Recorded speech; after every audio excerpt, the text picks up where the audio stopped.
public transportation.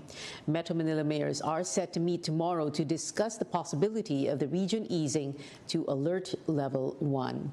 World headlines now as Hong Kong continues to battle its latest surge in COVID infections. A health expert there warns the region may see, quote, very large number of deaths in March. Dr. Karen Greppin of the University of Hong Kong School of Public Health explains the trend suggests Hong Kong might exceed its hospital capacity for severe cases very soon. The Philippine government has identified a number of cases among Filipino workers there. It's also warning Hong Kong employers against firing COVID-infected Filipino employees. Tristan Odalo reports. The Philippine government is extending the necessary financial relief and possible legal assistance for overseas Filipino workers affected by the COVID-19 surge in Hong Kong. Consul General Rally Tejada says the priority is to make sure the workers are safe. The Consulate General will also launch an investigation on Filipinos allegedly fired or whose contracts were terminated after catching the virus. Philippine officials say getting COVID-19 is insufficient grounds for termination based on Hong Kong laws. Employers found guilty may face a fine of up to $100,000. An OFW in Hong Kong for 17 years, Joyce Alfonso says it may be challenging to follow the strict measures but they have to comply and stay at home. Ingat naman. Masyado lang silang sa mga helper ngayon dito dahil nga di ba pag holiday kasi marami talagang lumalabas. Pero ganoon din naman pag work day namin araw-araw naman kami pumupunta sa palengke. Malacanang says the labor office has given food packs, hygiene kits, and power banks to affected workers. Officials are also working with a non-government organization to provide an isolation facility for sick workers. But for OFW Group United Filipinos in Hong Kong, the government needs to do more to protect the welfare of OFWs. We are actually calling the government, Hong Kong government and the sending government not to deprive day offs to the migrant domestic workers. For us, staying home means we have to work because that is our workplace. There should be enough time for rest. Groups of migrant workers are also appealing to the Hong Kong government of fair treatment to sick domestic workers. They also ask for enough time to rest so that they can recover and financial help and equal access to health-related information. Tristan Odalo, CNN Philippines. Malacanang says it has reached out to the European Union Parliament after it accused the political body of, quote, coloring perceptions of Filipino voters. Acting presidential spokesman Carlo Nograles reiterates they are willing to cooperate with the European Union to address their concerns. This after the Parliament adopted a resolution against reported human rights abuses under the Duterte administration. Nograles echoed Trade Chief Ramon Lopez's sentiment that such allegations are fake news and expressed confidence that the EU will not turn its back on the marginalized sectors. The Foreign Affairs Department earlier regarded the resolution as unfair and baseless. The Parliament is one of the lawmaking institutions under the EU, but the final say lies with the Union. The European Union, meanwhile, supporting the latest attempt to arrange talks between the United States and Russia. U.S. President Joe Biden has agreed in principle to meet with Russian President Vladimir Putin if Russia does not invade Ukraine. The summit, brokered by France, will follow a meeting between U.S. Secretary of State Antony Blinken and the Russian Foreign Minister on February 24th. The U.S. reiterates it is ready for diplomacy, even if Russia continues to prepare for a full-scale assault. CNN has obtained a copy of the letter sent by the U.S. to the United Nations, stating Russia has been identifying Ukrainians, quote, to be killed or sent to camps, unquote. The Philippine embassy in Poland has sent a consular team to provide immediate assistance to Filipino nationals in Lviv, Ukraine. Up ahead on Newsnight, one major transport group warns it might hold a strike if the minimum fare is not increased amid rising oil prices. And despite backlash, authorities defend the arrest of a doctor accused of being a communist leader. This is CNN Philippines.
Welcome back to Newsnight, where we go above and beyond the headlines. Pump prices have been going up for 8 consecutive weeks.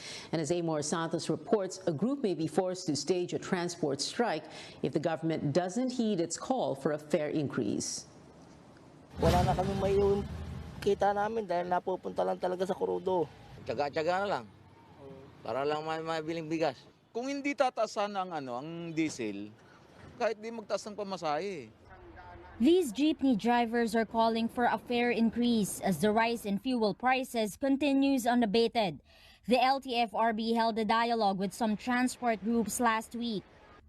One Utak, Pasang Mazda, Alto DAP, and Acto want a 5 peso increase in the minimum fare for jeepneys in Metro Manila, Central Luzon, and Calabarzon. Ahead of the hearing on March 8, transport leaders plead for a 1 peso adjustment in the meantime.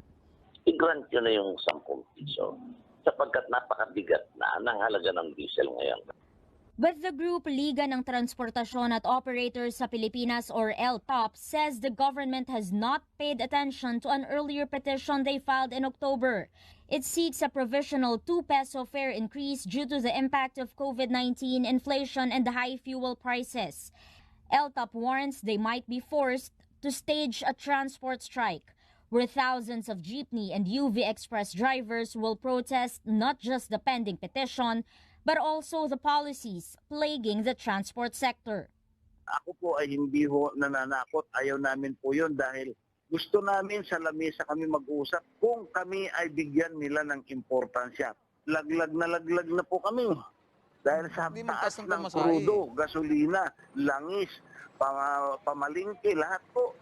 The LTFRB says it's open to holding a separate dialogue with LTOP. It also reminded operators that cessation of public service is a ground for the suspension or revocation of their franchise. We are prepared to respond to any transport strikes po ng grupo nila. Hindi naman sa minamaliit po natin yung strength nila, pero the government should not be made as a hostage. Other transport groups assure they won't go on strike. Wala kaming planong mag-transport strike sapagkat nagkausap na kami ni Chairman Belgra, Chairman ng LTFRB last week. Meanwhile, commuters say they can adjust if disruptions to public transport cannot be avoided. Hindi naman po namin sila masisisi kung magtataas sila ng price. Maghahanap na lang ng alternatibong sasakyan, ganon. Ganon pa para makapasok rin sa trabaho kasi hindi rin po pwedeng tumigil sa pagtatrabaho eh. Amor Santos, CNN Philippines.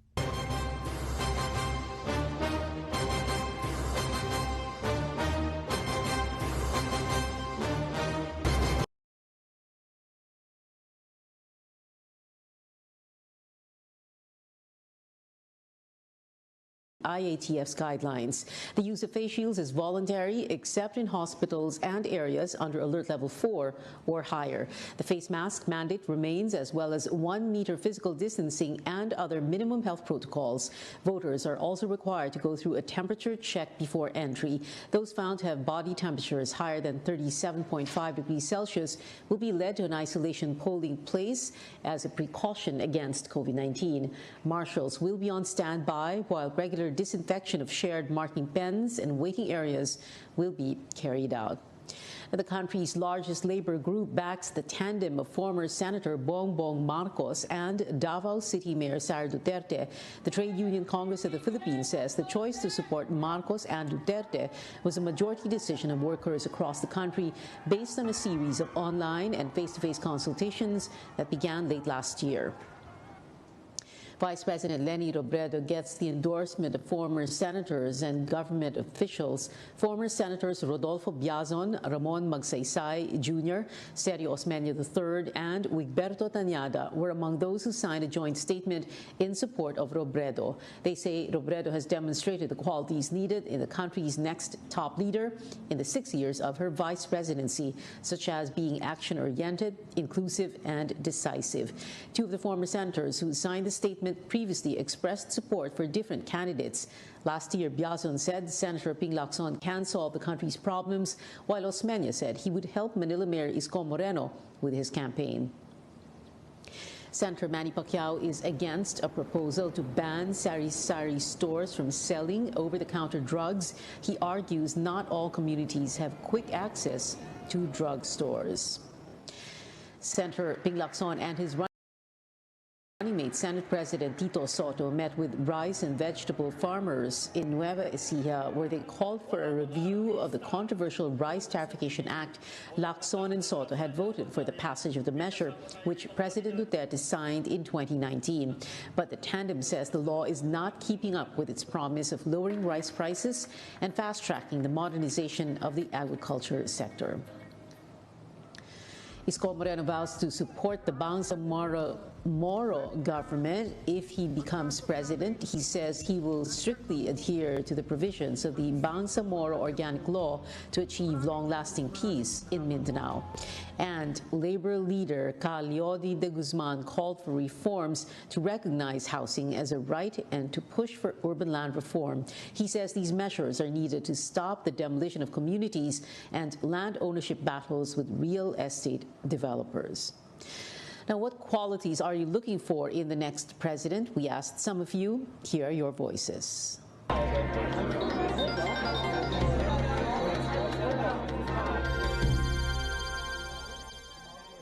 Siyempre, kailangan nandyan yung mapagkakatiwalaan, yung alam niya kung ano yung dapat gawin sa bansa natin sa mga problemang kinakaharap ng bansa natin dahil sa pandemya, sa corruption siyempre.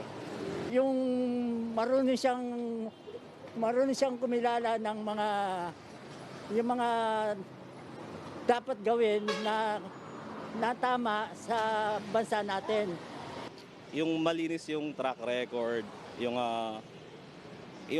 mas makikita nating reliable kumpara sa other candidates. Syempre yung bilis kilos talaga. Yung talagang may plataforma talaga siya sa bansa na nakikita namin talaga na magagawa talaga niya. Hindi lang sa sinasabi lang na kaya niyang gawin, pero yung talagang may nagagawa talaga. Pare-parehas lang lahat sila ng sinasabi na ganun. Siguro ang hinahanap ko sa susunod na presidente ng Pilipinas ay yung talagang makakatulong sa pag-unlad ng bansa natin. Yun lang naman pinakamahalaga.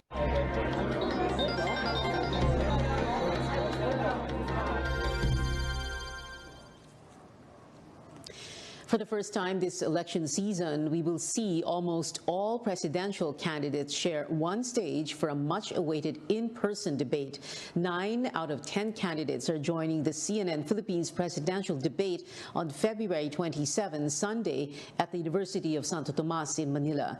They are Ernesto Abella, Leody de Guzman, Isko Moreno Domagoso, Norberto Gonzales, Ping Lacson, Faisal Mangundato, Jose Montemayor Jr., Manny Pacquiao, and Lenny Robredo. Former Senator Bongbong Marcos declined our invitation for now due to a conflict of schedule, while his running mate, Davao City Mayor Sara Duterte, turned down our request for her to participate in the vice presidential debate, but gave no reason why. Deputy Speaker Lito Atienza will also not attend as he will undergo knee replacement surgery. 7 other candidates will participate in the VP debate this Saturday, February 26, also at UST. They are Walden Bello, Rizalito David, Manny Lopez, Willie Ong, Francis Pangilinan, Carlos Serapio, and Tito Soto. CNN Philippines remains committed to helping the Filipino people make informed decisions on May 9th. Again, join us on February 26th and the 27th at 5 in the afternoon, the vice presidential and presidential debates live at the University of Santo Tomas, only here on CNN Philippines. Unfiltered, coming soon. A CNN Philippines special presentation, The Filipino Votes 2022 Presidential Debate. The highlights now from the 6th CNN Philippines Senatorial Forum, where 2 former cabinet officials and a health advocate made their pitch to voters. Paige Javier reports. 3 senatorial candidates promising change in the health and agriculture sectors.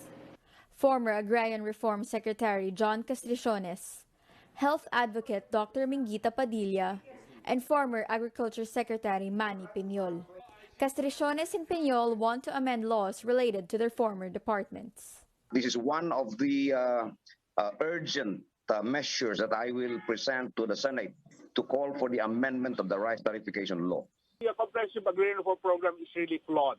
I would see to it that we would be able to really come up with an improved version. As for Padilla, she wants a guide for future health crisis.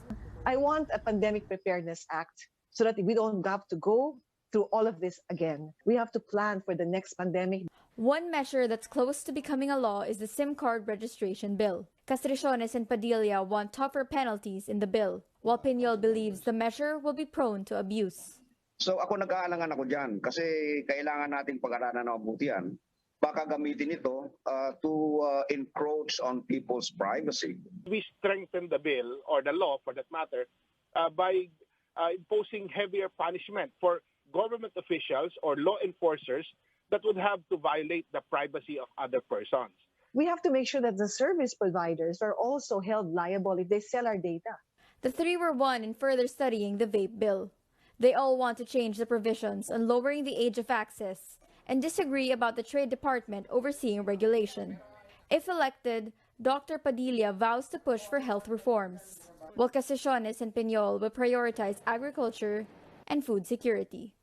I want to amend the UHC and the PhilHealth laws because we need to really strengthen universal health care. We have to correct the market system in this country. Three, I would like to correct the anti-agriculture and pro-importation policies passed by the previous Senate. My priority legislation would be, of course, the food sufficiency and, of course, improving our agricultural sector. The best way to do it is to give lands. Paige Javier, CNN Philippines. A number of organizations were alarmed by the sudden arrest of community doctor Natividad Castro in San Juan City over the weekend, but authorities remain firm in their decision, saying they followed due process. Our Chrissy Di Matulak has that story. Ako'y nagpapasalamat sa inyo lahat na patuloy na nagdadasal, nakikiramay at susubaybay sa aking kalagayan ngayon. This was the message of community physician Dr. Natividad Castro while detained in Bayugan Police Headquarters in Agusan del Sur. A day before the video was taken, Castro, who is known to her patients as Dr. Nati, was arrested from her home in San Juan City. Issues of ignoring due process are now surrounding her arrest due to the alleged absence of a warrant. The Free Legal Assistance Group, or FLAG, which is assisting Castro's legal needs, questions the manner of Castro's arrest. Person's residence is his castle, di ba? This was definitely violated because those who took her did not identify themselves, refused to give out their names. They were not even wearing any uniform to identify what unit they belong to. And that is why her siblings were frantic when this was taken. When this was performed. The Interior Department is now defending the arrest and the police officers, citing that they performed their duties as agents of the court. The ILG also maintains that due process was observed and that the warrant of arrest was merely effected. According to Regional Task Force to End Local Communist Armed Conflict spokesperson Chris Gonzalez, they have enough evidence to prove that Castro was involved in recruiting communist members and collecting funds for rebel groups. Our prosecutors found probable cause, and the court also found probable cause to issue a warrant of arrest. Dr. Nati Castro is still considered innocent unless proven guilty beyond a reasonable doubt. Oo, gumagawa po si Dr. Nati po ng isang project proposal para makakuha po kami ng mga pondo from European Union. Former colleagues and classmates of Castro, meantime, were dismayed by what happened to the community doctor, saying this could send a chilling effect to medical students who want to serve the underprivileged. If doctors are harassed for serving the people this way, this will discourage medical students from becoming primary health physicians. Before settling down in her family's home in Metro Manila, Castro was formerly based in Agusan del Sur and Agusan del Norte since 1990. The Commission on Human Rights is also launching its own investigation on possible violations of due process and the arrest of Castro. Chrissy Di Matulak, CNN Philippines. We'll take a short break, and when we return, Team LeBron faced Team Durant in today's NBA All-Star Game. Find out which squad came out on top. And taking over Twitter trends, the game's impressive plays and a record-breaking feat for the king of threes. You're watching CNN Philippines.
Welcome back to CNN Philippines. An exciting set of events at this year's NBA All-Star Game in Cleveland, Ohio, with Team LeBron capturing another win. The squad has not lost a single All-Star match since the format change in 2018.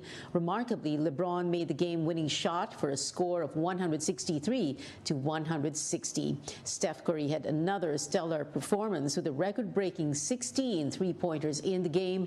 Steph racked up 50 points and was named the 2022 Kobe Bryant NBA All-Star MVP. The intensity on the hardcourt has gotten netizens talking, with hashtag NBA All-Stars Steph and LeBron trending on Twitter today. Curry's barrage of triples became a hot topic, including this third-quarter shot. The star player was already headed towards the other side of the court before the ball passed through the hoop. Two legends can coexist, was what this netizen said of Team LeBron stars. Curry and James are known as friendly NBA rivals, having faced each other numerous times in the NBA regular season. Some also paid tribute to Kevin Durant, who had to miss his second straight All-Star game as a captain because of an injury. And now in entertainment, Justin Bieber has put on hold yet again his world tour. CNN's David Daniel has that and more on tonight's Hollywood Minute.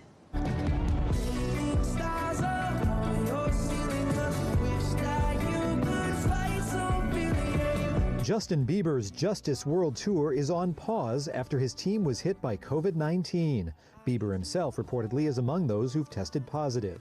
He postponed Sunday's Las Vegas concert until late June. The tour just began last Friday after a nearly 2-year delay due to the pandemic. How fabulous to When Helen Mirren receives the SAG Life Achievement Award this weekend, it'll be presented by a fellow Brit with almost as many awards as Mirren.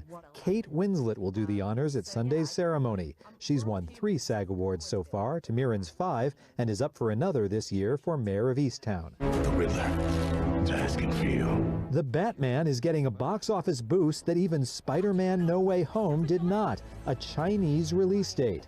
The Batman is scheduled to debut in China March 18th, 2 weeks after its U.S. release. It'll be the first Hollywood superhero movie to play in Chinese theaters since Wonder Woman 1984. In Hollywood, I'm David Daniel. And that is it for now. Join me again on News.ph at 7 p.m. I'm Pia Ontiveros for Newsnight, where we go above and beyond the headlines.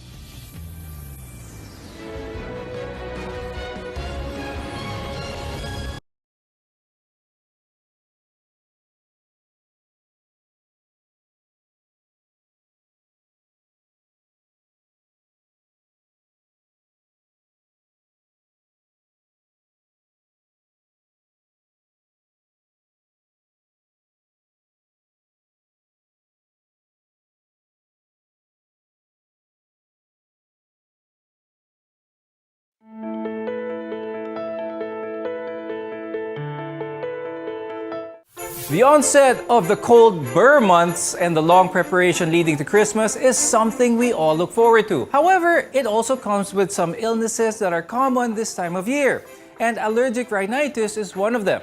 It's an allergy-related inflammation of your nasal passages, your throat, and sometimes even your eyes. And while it's not contagious, sneezing due to the allergic reactions and immune responses can spread germs and put other people at risk of other diseases. Today, we'll learn more about the symptoms of allergic rhinitis, how to spot them, and what to do with regards to treatment as well as prevention. I'm Dr. Freddy Gomez, and you're watching MedTalk Health Talk on CNN Philippines. We're here to build a healthier future for you.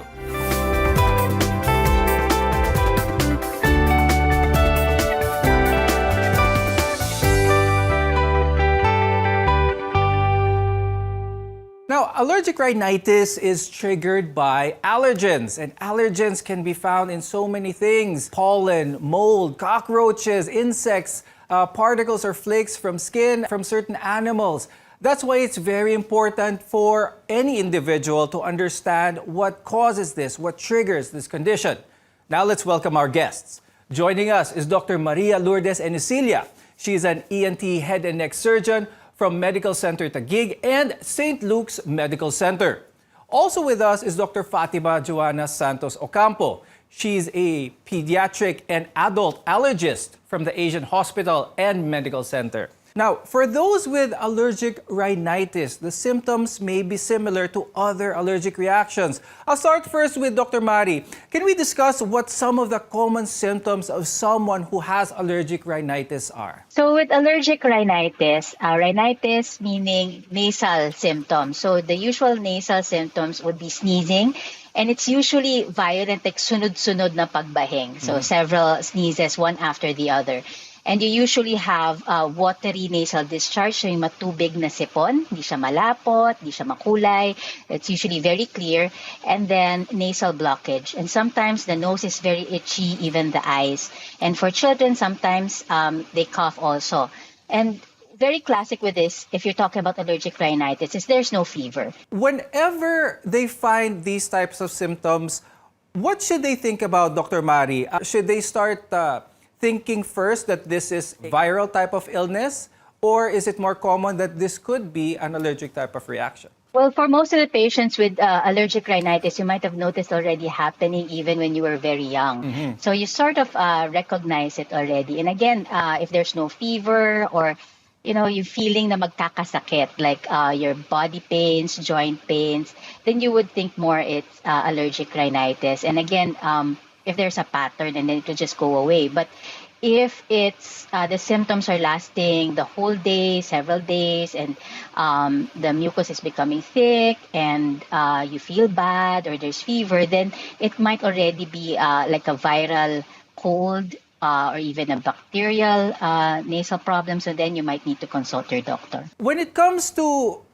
other related factors that could increase the chance of someone having allergic rhinitis, what could some of the more common things be, Dr. Mari? If your parents, you have relatives, your siblings also have allergic rhinitis, you're more at risk for this.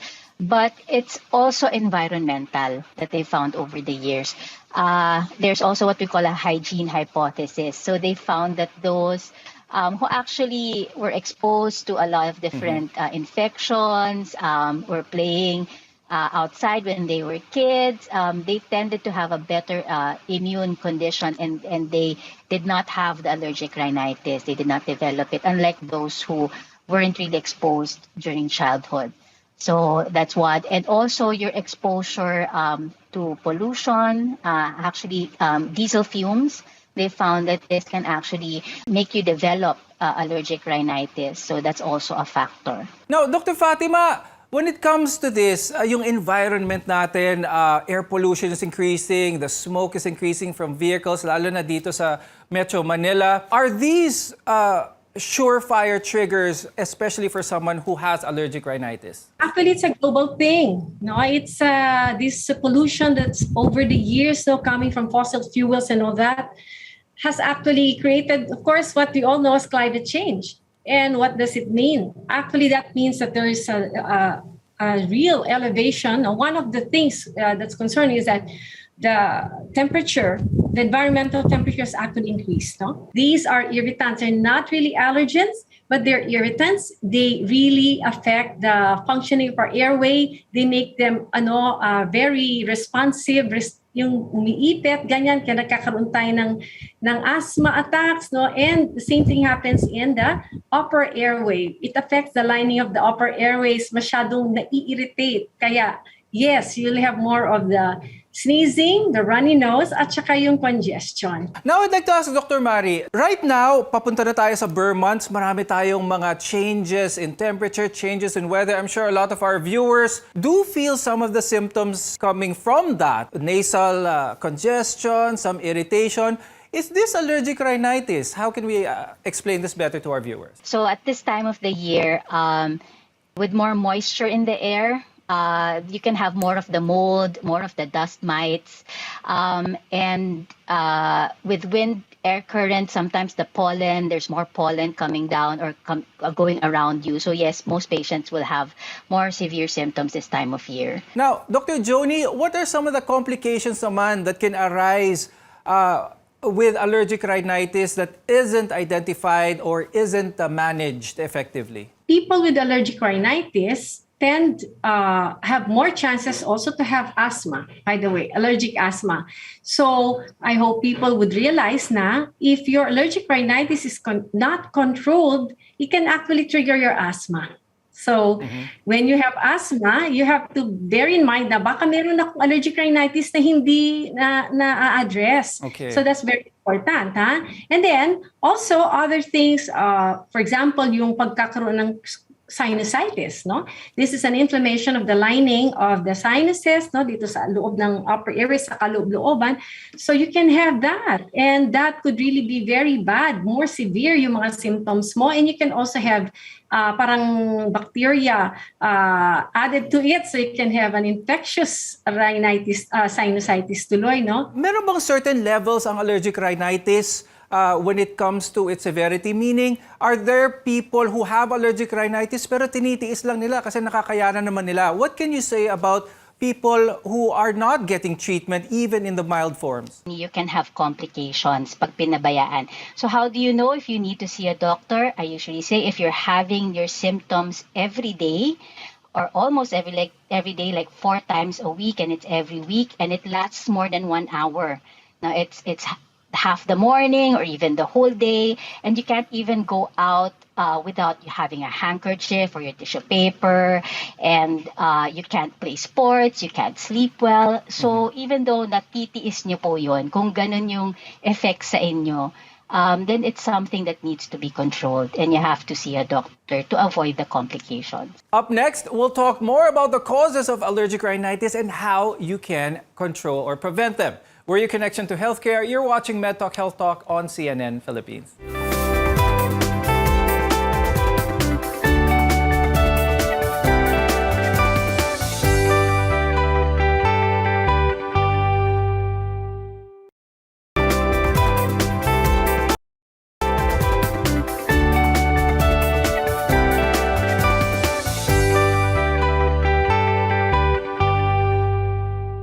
External factors can cause your allergies, and these allergens or irritants can vary from pollution to dust to pollen, among other things. Now we'll go more in depth with the allergens that can be found inside your home and how you can control and prevent any symptoms of allergic rhinitis. I'm Dr. Freddy Gomez, and you're watching MedTalk Health Talk on CNN Philippines. We're together in health. Now, some plants make a fine particle called pollen that's light enough to travel through the air, and this is how these plants grow and reproduce. But inhaling this can be a trigger to an allergic reaction, especially in a tropical country like ours, where plant life is very abundant, even indoors. Now, Dr. Joni, how can pollen, specific pollen, actually be a trigger for allergic rhinitis? Pollens come from plants, so weeds or grasses, mga trees, no? But they differ in character, in size, no? So in general, what we think of as allergenic are the ones that are very light, very tiny, no, such that they can float. They can be carried by the wind, actually up to 400 miles, no? Depende sa wind, no? And of course, they can also enter our system better. So nakakapasok, nalalanghap mo siya. So those are usually the pollens that are responsible for allergies. Dr. Mari, can you give us some tips on how to keep our homes pollen-free? Or for that matter, if I have a pollen allergy, what is the best thing for me to do? If you've noticed that with your indoor plants, you're having more attacks, so maybe you need to change the plants that you have. Again, not every plant is allergenic. It's usually the ones that shed, a very small seeds or light flowering plants. Actually, we've seen less allergy for a lot of patients because they've been staying indoors, and when they go outdoors, they wear a mask. So that's actually one protection if you're particularly allergic to pollen, especially when it's very windy or there's thunderstorms, high wind rates, you would expect more pollen in the air. So actually using our masks have protected us. Dr. Mari, when it comes to this, dust mites, these are very small bugs in someone's house. It can't be seen by the naked eye, but it can cause an allergic reaction for people. Is there anything that you could suggest for our viewers to potentially identify if they do have a dust mite allergy? Are there specific symptoms that they could watch out for, certain scenarios? Dust mites are your most common allergens and very classic upon waking. When you wake up, you haven't even stood up, you haven't gone anywhere, you're sneezing, you have runny nose, you have nasal blockage. Most likely you're allergic to dust mites because the dust mites are in your mattress and pillows. And if you live in the Philippines, most likely you have dust mites in your mattress and pillows. That's accepted because they like the humid environment. So if you want to protect yourself from dust mites, there are dust mite covers. But remember, again, there's a limitation to their efficacy. Over time, it's not as effective, so you might need to change. And then they are killed by heat. So you just need to wash your beddings in warm water regularly. But even the mattress and pillows, ideally you expose them to direct sunlight or heat so that you can also kill the dust mites that are there. Dr. Joni, can I ask you naman, meron bang difference ang dust mites and bed bugs? Because a lot of our viewers might confuse the two. Bed bugs are larger than dust mites, no? Bed bugs you can actually see, no, easily. And dust mites are microscopic. For you to really see them, you really need a microscope, no, to see these creatures. They really like to go where the people lie down, we sleep, no? Similarly, the bed bugs also would like to go there. But then the bed bugs also would like to stay in your mga damit, yung mga seams ng mga folds sa mga damit, no? Yung mga ganyan sa materials. Then you can maybe see them. The bed bugs will not cause allergic rhinitis. However, there are people who can be sensitive to bed bugs, mind you, pero sa kagat nila, no? Tsaka it's the skin, no? So you would see a pattern of rash na pwede mo sabihin, ay, yan, bed bug yan. Dr. Mari, let's talk about molds. A lot of people may discount this, don't really think about this as something really dangerous, but they can lead to some really serious complications with someone's body. We're very lucky in the Philippines. We have a lot of mold and dust mites. So they love the humid environment that we have.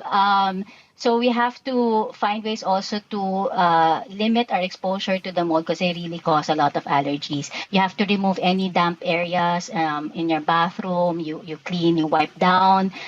Make sure there's the curtains, they tend to develop mold, damp clothes inside the closet. So you have to minimize these damp areas and decrease the humidity to less than 50% to lessen both the dust mites and the mold. Dr. Joni, let's talk about pets. And are pets really the cause of a lot of allergic symptoms? How can true pet lovers deal with this? What can they do? Well, as with any allergy, this is genetically determined. No? First, you have the predisposition nasa genes natin. A lot of times, no, I'd say 75% of the time. Now, ibig sabihin, may tendency ka na, so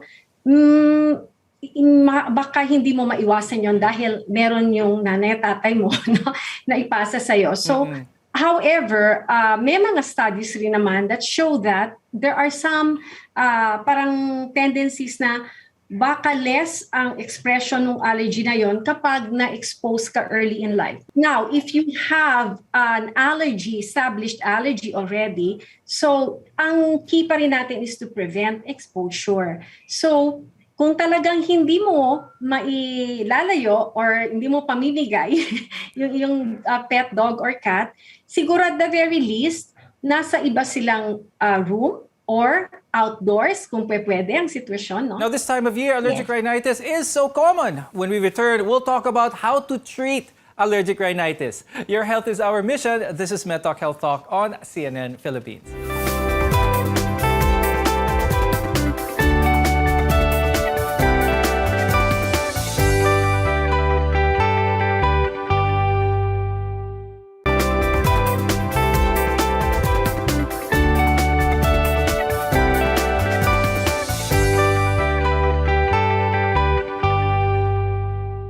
There are several ways to treat allergic rhinitis, and these include trigger avoidance, even medication, as well as even home remedies. I'm Dr. Freddy Gomez, and you're watching MedTalk Health Talk on CNN Philippines, where your care always comes first. Treatment for allergic rhinitis depends on how severe your symptoms are and how much they're affecting your day-to-day activities. Dr. Mari, what are some of the more common medications available to treat or control allergic rhinitis? From vitamins, supplements, to the over-the-counter anti-allergy medications, or what we know as the antihistamines. The decongestant, usually what you take for flu, which can help you also if you're very congested.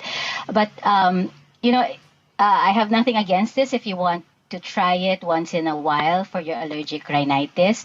But if you find that you're using it all the time, then maybe this is not the right medication for you. There are other medications that your doctor can give if you have symptoms all the time. It's not good to take these over-the-counter medications every day for a month, 2 months, a year. So you have to see your doctor already. Now, Dr. Joni, when it comes to treatment, is it okay to try over-the-counter medications to control my allergic rhinitis? If my friend or my neighbor takes this medication for their allergic rhinitis, it may work for me as well. What's your advice on this? Depends on what it is, no? Kasi when we say over-the-counter, honestly, the antihistamines, I think they should be prescribed with a prescription, but here, alam naman natin it's not so strict. So basically, it can be over the counter. So the pure antihistamines, the ones that don't make you fall asleep, they're part of the treatment of our allergic rhinitis. Now, it will depend on the severity, no? Ano ba ang effect sa'yo ng rhinitis mo? Is it really super bad? Then you have to go and talk to your doctor because the doctor can prescribe more than the antihistamines. So, meron tayong mga sprays para sa nose. For long term, hindi na yan ang ginagamit natin. Meron na tayong mga nasal steroid. And these are the most efficacious treatment for mga ganong klaseng rhinitis na talagang mahirap, matagal na. Now let's talk about home remedies. Now, home remedies may be effective up to a certain extent, and it all depends on how severe your allergies can be. Now, we'll start first with Dr. Mari. What are some home remedies that our viewers can try if they do have allergic rhinitis symptoms? One home remedy that you can try is washing the nose. Okay, but just remember there is a specific kind of fluid that you need to wash the nose that will not irritate or even damage your nose. So a home remedy is 1 liter of purified or distilled water, pwede rin pre-boiled tap, but not straight from the tap. And then 2 teaspoonfuls of non-iodized salt. So remember, it has to be non-iodized. Hindi pwede yung regular table salt. And then with 1 teaspoon of baking soda. Okay, and then you have to use it within 24 hours. You cannot use it for longer than that because then there will be already bacterial growth there. Okay, and that is something that you can do, a home remedy to clean your nose and to relieve the congestion. Now, Dr. Joni, any tips or home remedies, home solutions that you could suggest for our viewers? You must keep your home relatively, if you can, not dust mite free. We can never do that, but less dust mites in the area. So, like she mentioned, the washing in hot water of your beddings, no, and maybe you ought to not put carpets anymore, kasi they will be dust gatherers, no. So, don't give it a chance to settle anywhere. We hope you found our discussion today helpful. Thank you very much to ENT Head and Neck Surgeon Dr. Maria Lourdes Enicilia and allergist Dr. Fatima Joanna Santos Ocampo. We want to be your partner for a lifetime of good health. I'm Dr. Freddy Gomez, and this has been MedTalk Health Talk on CNN Philippines.